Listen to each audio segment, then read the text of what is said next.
Greetings, everyone. Today we are going to continue with the Grail Mysteries. It's part 6, I believe, and it's the Alpha through Omega series. And this part is on the Artherian Grail Mysteries. But before we begin, I would like to let you know that I'm skipping big chunks of this whole missive because it's almost a book, really. And so I'm not going to be reading it all, but the parts that I decided not to read, because there were quite a lot of it, has to do with the various churches, the Johannine Church, the Petrine Church, the Apostles of Yeshua, and then we move into such things as Joseph of Arimathea, the Abbey of Cross, and the New Grail Conquest. So as you can see, there's a lot of different energies we're moving through to get to the Artherian Grail Mysteries. So there might be some references in the material that I'm reading to you that has been previously written, but you haven't heard. But for the most part, I think it will be fine without having to read the other to understand it. And so we begin with the Artherian Grail Mysteries. The Artherian Grail Mysteries are a combination of mythos, history, legend, and the hierarchical plan for Earth's perpetuation of the Grail consciousness. The Artherian Grail legends and stories represent all these elements drawn together into a series of medieval romances. However, due to many different factors, the true historical occurrences within the Artherian Grail Mysteries have rarely been revealed. It is important for us to understand that the record of Thoth reveals in regard to the drama which was unfolding, as it represents the higher truth of the last efforts that were being made to carry the Grail consciousness forth through the blood path in a Grail King modality. And remember now, we've already discussed in the previous video about the Grail kings and queens of Lemuria and Atlantis. You know, they weren't real kings and queens, but those are the terms Thoth is using to portray the energies that they represented on the planet. So the Artherian version is a carry down through history of that perpetuation. Considering what we have already imparted concerning the planetary change of modality from that of the blood path to that of the path of the white stone, why would the solar hierarchy be attempting to work through this old modality 500 to 600 years after the Christic mission? The answer lies in understanding the time lag which occurs between hierarchical insertion and planetary response. Once the new path had been opened for direct infusion of the Christic white stone vibration into all bloodlines, it needed to be anchored through the old modality of the blood path in order to become a viable and perpetuative modality for the future of the earth, as the white stone vibration is intended to be inserted into the path of generational principle, which is blood path. It would not stand alone in this world, not yet. The sacramental expression which the Church of Rome perpetuated represents the same anchoring, one which has survived the tests of time despite the various abuses which unfortunately were introduced into that modality as well. Remember, the blood path is represented by all generational principle, and the sacraments based upon the concept of apostolic succession are strongly rooted in these principles. However, the 7 sacraments, when properly performed, also incorporate the direct white stone infusion of grace, and so serve as a perfect vehicle for the second millennium modality. Now, Thoth uses the word millennium in a rather confusing fashion because he does not mean 100 years. It's a time sequential that we are in now, and the third we have not yet reached, and the first we've left behind, if we understand it from our linear reality. Apostolic succession is also a new octave of expression over the generational blood path principles of the old world. While it uses generational principle in that the succession is handed down from one individual to another in a perpetuative and continuous chain, it is not working at the genetic level.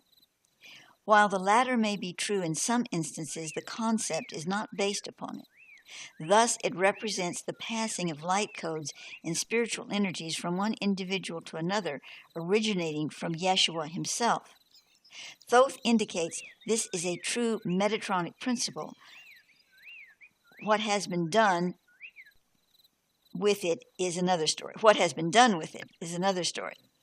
With this understanding, we can see how the advent of apostolic succession was also part of the divine plan to move the planetary experience out of its reliance upon the generational blood path and one step closer to that of the white stone. Okay, let's put this in a little better English here. Generational succession through bloodlines is your daughter, your granddaughter, your great-great-granddaughter. See, that's the bloodline path generational succession. But what Yeshua established, he didn't establish it in the church format. Let's be very clear about that, because he didn't intend, a church was not his intention. But what he established in the blood principle was passing this on to others that were not genetically related to him. Well, everybody's related to everybody else eventually or on some point in time, but in the sense of the family lineage as we understand it, they were not, in most part were not related to him somewhere. But he could pass this on to them as a genetic lineage. So exactly how did he do that? Well, he did it through paragenetics. And of course, I've spoken about that and have videos on that, so I won't get into it now. But paragenetics carries through incarnational experience. So that's really what it's talking about there. In order to truly understand this great plan set into motion by Merlin, an emissary... I just skipped a whole bunch of stuff. Let me go back. Where was I? Okay. The Artherian Grail mysteries represent much the same thing. It was the solar hierarchy's intention to have the blood path conjoined with a Christic white stone consciousness insertion through the Artherian court as a furtherance of the Christic mission. Perhaps we should say through the Grail King Court, which would have been developed through Master Merlin's direction of this consciousness, had there not been some Nephilimic manipulation and intrusion which altered the course of events and placed Author on the throne as an alternative to the more ideal situation that might have been engendered originally. Now Merlin, according to Thoth, is one of his incarnations, the true Merlin. Merlin is a title, like Thoth is a title. So we're talking about the Thoth that I know is Thoth Racemes and other Thoths, and Merlin as the one that directed Author. So what this is saying here is that the original personage that was meant to be on the throne was actually not Author. He was like second choice. In order to truly understand this great plan set into motion by Merlin, an emissary of the solar hierarchy, through the Grail throne of Author, certain information needs to be revealed through the records of Thoth as followed. The original mystery school of Hibernia was actually founded by Thoth, although he did not continually stay in that area with this school. His primary mission in that life was in Egypt, where he oversaw the reconstruction of the Great Pyramid after the Atlantean deluge, along with the creation of and sacred work within his own mystery school at Heliopolis. Now we're speaking of Thoth as incarnated as Thoth Racemes and not Thoth Muzurud, who was previous incarnation of Thoth, the same Thoth. So this is Thoth Racemes of Afra. The Master Merlin reinstituted this Hibernian mystery school, which had dwindled to near extinction by this time. Thus, the Author Grail King Kingdom was not orchestrated as a personal creation of Merlin's, but of the solar hierarchies, those beings who are in command of carrying out the holy work of the greater solar logos in this planet's domain. This plan was intended as a platform in a series of historical events to reconstitute the work of the solar lords on Earth, and the Christ is a solar lord. Now let's talk just a minute about solar lords, just for a few minutes here. The whole Solarian concept of this Earth, the solar energies birth worlds. And they birth them not only as physical matter and whatever, but as energy on higher planes of substantiation. This is directed by the angelics that are inside all the suns, all the fiery things in heaven we see that are truly solar emissions, stars, suns, contain within them the angelic realms. That's why Thoth calls them the living lights. So, and I say within them, I don't mean like people inhabiting inside the earth. I mean, we're speaking quantum here, entanglement, I guess you'd say. So, this world, let's just look at this world. We could look at a lot of worlds, but this world is a solar emanation. And as such, the solar lords came to facilitate that dimension. Now, we're not speaking of the old Anunnaki guys that came later on and dipped their fingers in the cup and stirred things around and kind of, discombobulated a lot of things. We're talking about the original divine plan for this planet that was instigated through the Adam Kadmon template and further carried force through various stages in Earth before the Anunnaki ever set one little toenail on this planet. And they are continuing to work with this Earth, and they will retrieve it into the higher state of consciousness, but they cannot do so until we step up to the table, to the round table, and assume our role as the true Elohim of the planet. Now, I could go on and that. I'm not going to, because we're going to get back to Arthur here, but I wanted to impress upon you the importance of the solar plan here, because he will mention it again and again and again through all my material. Okay, according to the record of Thoth, Merlin was born in 363 AD on the Isle of Man. He lived for 300 years, the same span of time Thoth lived, which was not all that spectacular for someone who contained both Atlantean and fairy blood, although by that time it was unusual. Thoth tells us that the being Merlin contained 5 latticed souls, one of which was Thoth himself. Merlin had quite a full life before Arthur and Guinevere came into his experience. Merlin had a daughter and 2 sons, each by a different woman, although he never married. This was not promiscuity on the part of Merlin, but a part of the solar hierarchy's plan to perpetuate the Grail blood lineages in a specific way at that time. He was with each of these women only once for the sacred purpose of conceiving a child, although he was deeply in love with the first of them, who was a fairy being whom he called Maria. In the case of the one woman who had seduced Merlin, she had accomplished this through slipping him a drugged potion, and thus, while he may be guilty of momentary lack of discernment, promiscuity is not an accurate assertion. It was from this seduction that his son named Ian was born. That's I-A-N. Even though this was due in some respects to an aspect of Merlin's lesser nature. Remember, there are 5 souls in Merlin, and Thoth is up on the capstone, so this was probably around the body soul level. It was nevertheless allowed to assume a role in the greater plan, as we will soon see. So even the missteps can come around and be part of the greater plan. Merlin was of the Galatane lineage, which can be traced back to Torhana Scota. The Galatanes were closely related, and I need to stop a minute. I've already read about that I've written about that in this issues. Torhana in Glastonbury, who was Scota, the Egyptian, who migrated there. She was also an incarnation of the Virgin Mary. Okay, a future incarnation of the Virgin Mary. The Galatanes were closely related to the Merovingians, and thus directly through John Martinus, that's the son of Jesus, the one child as far as Thoth records are concerned, as well as Joseph Arimathea, with a lot of cousins marrying along the way. The Galatanes originated in Gaul.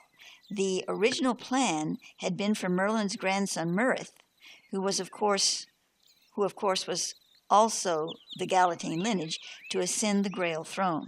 However, due to a series of fateful events, this was not to be. Instead, Arthur would be chosen for this role. The reason this switch was made is due to the following events. Merlin had become estranged from his son Ion, the father of mirth, and thus was not able to direct certain essential events in his grandson's life, which would have eventually culminated in Mirra's successful Grail kingship. This estrangement was at least partially due to Ion's mother, who, you'll remember, was the woman who had seduced Merlin with the drugs. Mirth died unexpectedly of a serpent's bite and took his next incarnation through the womb of a woman he had impregnated while alive as Mirth. This gets a little interesting, doesn't it? Sort of like a soap opera. Thus, his soul's previous incarnation had fathered himself into a subsequent embodiment, unusual but true. This great-grandchild of Merlin was given the name of Bran, or Ban, and was later known as Gilead, or Galahad. Because of this turn of events, Merlin chose Arthur Pendragon from another branch of the Grail family to succeed to the throne in Mirra's place, as Galahad would not have been of age in time for the plan to be able to succeed. Thoth tells us that the common story told of Arthur's conception and birth is primarily fiction, although his parental lineage was that of the Pendragons. The boy Arthur was fostered with Merlin in order that he may be groomed for his Grail King role. Remember, earlier we imparted that the role of the priests on the Isle of Pan-Ogham was to groom male children for the role of Grail Sun King. As we already mentioned, the Master Merlin was a high priest of that sacred order, one of the last. Well, this is in some text that I have not read to you, but it's self-explanatory, except that the isle that they're speaking of was one of the Isles of Avalon that later came together and formed the whole Glastonbury region of England. The Pendragon, Arthur via Uther Pendragon, lineage was not as pure in its descendancy from Melchizedek as was the Galatane or the Lindane lineages. The latter is Gwenhwyvar's true Grail family name, although according to the record of Thoth. However, there was a specific reason why the House of Pendragon, through Badwyr, or Arthur, was the second choice for the prized Grail throne within the tribes of Britain. The Pendragons descended from the Mazura Grail king Hadagan. Nope, that's not right. Hadagan, who in 490-440 BC ruled in a small region of what would later times become Normandy, France. Pendragon's ancestry included Helen of Troy, as did Merlin, Galahad, and Gwenhwyvar. Pendragon, I keep wanting to call him Pendragon, so I'm just going to call him that. Maybe it's a typo. Thus also descended through Torhanna Skota, but was not a direct descendant of Joseph of Arimathea or Yeshua himself, as was Merlin and Galahad.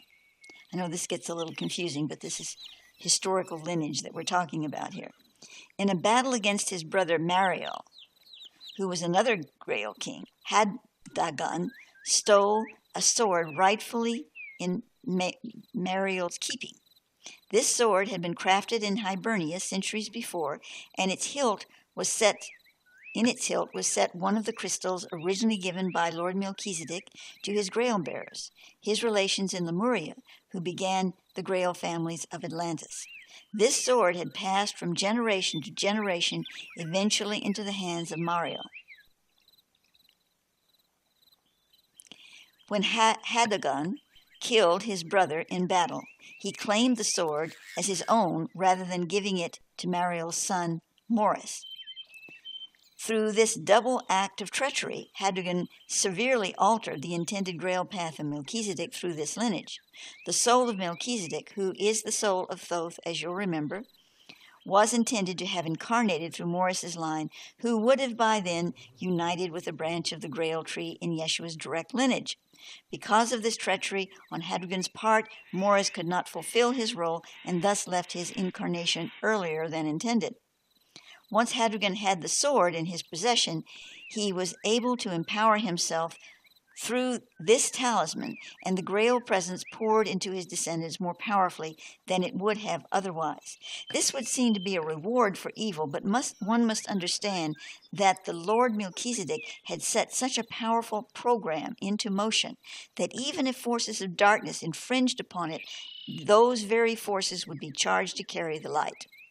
Now that's an interesting concept, or indeed possibly a fact if we take all of this as truth. Because we could see that playing out in other scenarios on our planet that are continuing to play out. So that's a whole other area to go into, but just bear that in mind.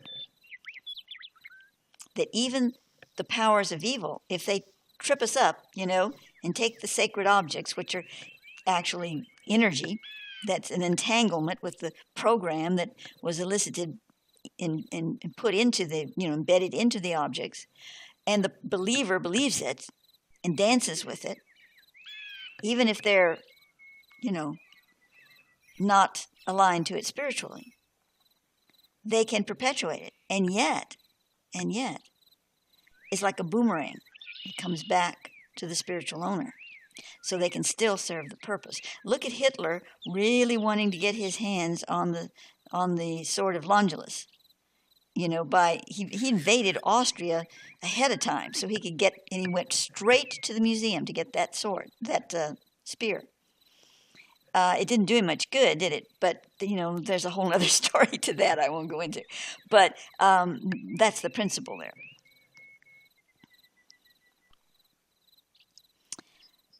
Melchizedek Thoth eventually did incarnate in another Grail bloodline, choosing the Galatane lineage instead of one of the 5 souls of Merlin. Let me read that again. Choosing the Galatane lineage instead as one of the 5 souls of Merlin. There should have been a comma there. And through this lineage, he set about to direct the events which ordain the Grail King of Britain. Yet due to the original flaw in the matrix, which was the killing of Mariel and the assumption of the Grail path through Hadagran's lineage, other flaws began to form. One of these flaws brought down the plans of Merlin to set his grandson upon the throne. It was then that Merlin knew that he must turn to the fallen house, which was now the house of Pendragon, descended from Hadagon. Only through the weak link could the strong link be restored. Only through the weak link could the strong link be restored. Aha! Let's pause for a moment. Think of our modern times right now. Think of what's going on, a lot of places in the world, but here in the good old USA. And I'm not going to elaborate, but just think about that. Only through the weak link could the strong link be restored. Possibly, just possibly, this is why Bernie is not becoming president of the United States. Maybe he will be still, but if he doesn't, maybe he's the Merlin. And maybe he's going to work through the weak link in the White House in some way we can't imagine. And I don't mean just him, but the whole movement that is represented and is focused through him into restoring the lineage. Because if we look at anything that's going on at the planet now, we're still looking at this Grail lineage. We're still in the bloodline that's attempt to receive more and more of the white throne. The blood that's receiving the white. It's still working in us, in our DNA, in our lineages, both our genetic lineages and our paragenetic lineages. So think of that line again, and that is really powerful. Only through the weak link could the strong link be restored. That doesn't mean in every circumstance, but in the circumstance of Merlin at this time, and perhaps now. Of course, we know now that even this secondary plan failed in realizing its full intended purpose with the advent of Guinevere's separation from Arthur and his subsequent death. But it did succeed. In a great way it did. There was a part of it that did not, but we haven't ended the story yet, have we? As part of the secondary plan, Merlin had arranged for the mother of the future Grail king to be of the Welsh Grail family of Talichet, who, like the Galatanes, was originally from Gaul. In the popular legend of King Arthur, his mother's name is Ingrain. Igraine, but Thoth refers to her as Urgrana. She was already married, but she was also a priestess of Sparna, which was a goddess order located at Tintagel. By the spiritual code of Sparna, a husband of one of these priestesses had no right to keep her from her born duty should she be summoned by a high priestess or mage of her order to become the vessel for a Grail king. Merlin was a mage of Sparna, amongst other positions within other orders, and thus it was his right to summon her for this honored role. Thus Urgrana became the mother of Badwar, author, by Uther Pendragon. The male child was raised in the sacred Sparnian tradition within the household of another priestess named Patima, while he was groomed by Merlin for his role as Grail king. Arthur was quite often kept hidden as a boy, for the new Grail conquest would rather have seen him dead than place the powers of Britain into the hands of a true Grail king. Merlin also carefully selected Gwynnefer to be Arthur's Grail queen. Like Merlin and Taliesin, Gwynnefer, meaning white shadow or white spirit, was a direct descendant of Princess Tea, T-E-A, and E-N-I-D-R-I, Indiri. In order to bring King Arthur down, those who opposed him knew they must break his ties with Gwynnefer. Now I'm going to pause a moment. Princess T is mentioned earlier, and she came from, a lot of different lineages from Hebraic, Egyptian, into Ireland, and she and the prophet, can't remember which prophet it was right now, set up the crowning of the kings at Tara, and there's a whole story of that I've written about, and this is referring to that. So we'll go on from there. In order to bring Arthur down, those who opposed him knew they must break his ties with Gwynnefer. These dark forces at first attempted to have her kidnapped and killed. However, they did not reckon with the powers of a Hyperborean initiate, as was Gwynnefer. She was the daughter of Arantxa, a high queen of the Danann tribes. Her adversaries also began to realize that even if she were removed from this world, with her strong fairy blood, she was quite capable of continuing her spiritual union with Arthur from the other world, meaning the fairy state experience world. There are other ways to become pregnant, and as the Virgin Mary and her mother Anna well knew. And so did Mary Magdalene, because according to Thoth, she conceived the one child after Yeshua parted from his physical appearance here on earth. So this is what they're talking about. Instead, they devised a plan to trick Arthur into believing that Gwynnefer had betrayed him so that he would send her into exile and separate from her his heart.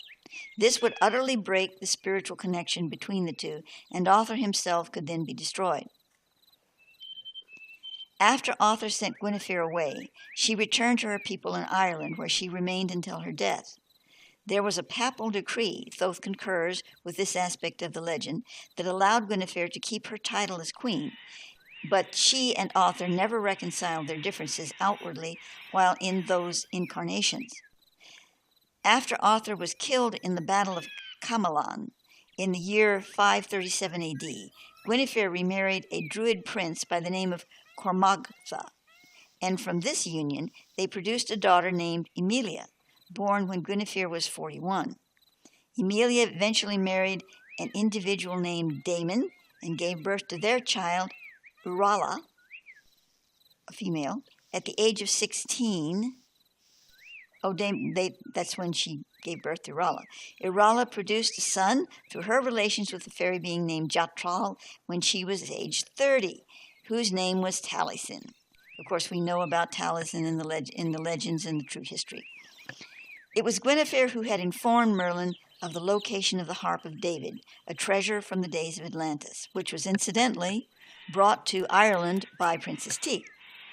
According to the record of Thoth, it was also Gwynnefer who delivered the scroll to Arthur, in which the design of the Mobad, or crystal round table, from the Sarhanuk in the Rutan province of Atlantis was described. Now remember, in the last video I did read about that Sarhanuk round table. This information gave him the directive to create the Artherian Round Table, and was one of those scrolls which came across the sea when Jeremiah, that's the prophet, Jeremiah and Princess T with them, that came across to Ireland. There is a historical legend which supports Guinevere as having presented Arthur with either the Round Table or the design for it as part of her dowry.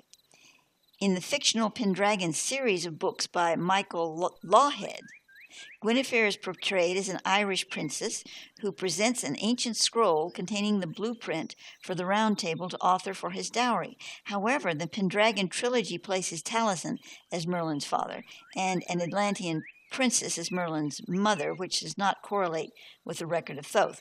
I just thought I'd throw that in there because there is a part of it that does agree. So there you have it. Although Guinevere was separated from Arthur, as was previously mentioned, she was still his queen through papal decree. Thus she willed that, upon her death, she be buried next to him on the Isle of Man. When Arthur's body was reinterred at Glastonbury, Guinevere's remains were also brought to rest with his there as well.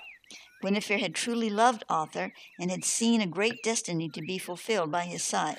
Although this destiny had been cut short and Arthur's faith in her had waned, she knew that in the final days of his life he had regretted his decision to believe the false accusations against his queen. The White Shadow so remained King Arthur's queen in heart, mind, and soul. She provided this in her final request to be buried near him. I don't know if this tells this, but actually Guinevere and Arthur's remains, while they were for a time buried there at Glastonbury Abbey, they were removed and placed elsewhere. I can't remember the whole story about that, but they're no longer there. Now, history will say, oh, that was a big hoax. The monks wanted publicity. They wanted tourists, even back there in the olden days, and that's why they made these claims. But according to Thoth, that's not true. Now, there may be somebody else buried there now, or maybe nobody's buried there now, but it's not Guinevere and Arthur because they were removed at some point. Okay, to continue. According to the record of Thoth, Merlin did not desert Arthur, nor was he trapped by an evil woman and sealed against his will in either a cave, a tree, or a cave. Merlin did exit the Artherian dynamic before its completion, but this was due to the fact that Arthur had made some decisions of major importance which ran contrary to the inner guidance and knowing of Master Merlin in regard to the greater plan which he had orchestrated as an emissary of the solar hierarchy. Not the least of these was Arthur's having allowed himself to be separated from Guinevere. At the point where Arthur had strayed too far from the plan, Merlin retreated into a state of suspended animation in true Hyperborean style within his crystal cavern. One of his 5 latticed souls maintained the suspended form to ground the vibration which he carried in the earth until its final release in the 1980s. There was a fairy female who worked with Merlin and helped to weave the suspension grid about his matter form, but this was done with his knowledge and consent, not a form of trickery. And despite his errors, Arthur was no fool either, being a high initiate.